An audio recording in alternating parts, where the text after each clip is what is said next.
Hello and welcome to the latest episode of Millennial Money. So this week I'm going to be sharing some tips on how you can cut back your monthly expenses. So tip number 1 is to budget. I really enjoy budgeting and people budget in different ways.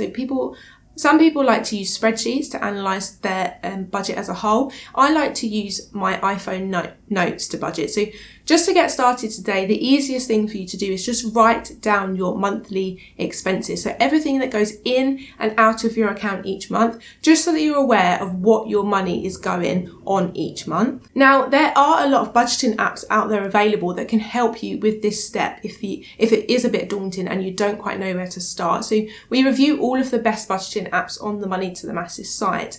But just to name a few for you now, Emma is a great budgeting app, and Emma also highlights wasteful subscriptions. So if you are unknowingly signed up to say Apple Music and Spotify at the same time, Emma will highlight this for you.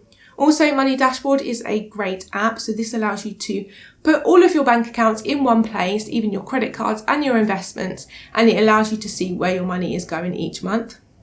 There are a few others as well, and as I say, we review all of those on the Money to the Masses website. Now, budgeting is really important as it allows you to take control of your finances, and it allows you to see if you are potentially spending more money than you expected on certain things, such as going out and takeaways. Now, that takes me on to point number 2, which is separate your needs from your wants. So you need to separate your budget into essential bills and then anything that you like to spend your money on.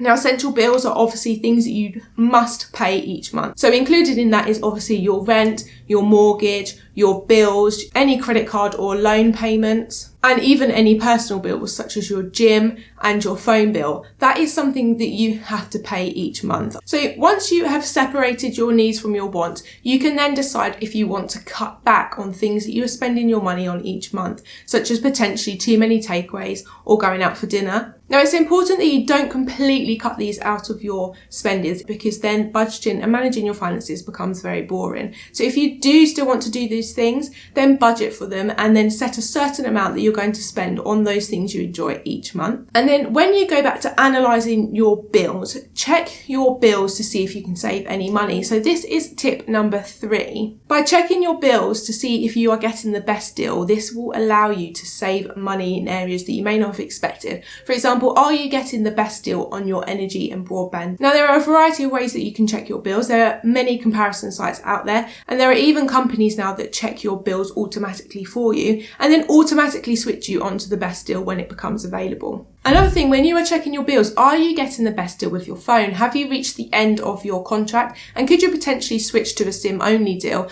I did this personally a couple of years ago, and I now only pay for the amount of data that I use. You don't have to pay for an unlimited data contract if you're only using 4 gigabytes a month. Finally, tip number 4 is manage your debt. And you can manage your debt by ensuring that you're not paying more in interest than you are in clearing your credit card or loan payment each month. So have you looked at a 0% balance transfer credit card? If you do this, you may be charged a small fee to consolidate and transfer your debt onto the card. But once you've done this, you will not be charged interest for a period of time, and this will allow you to clear the debt without paying any interest.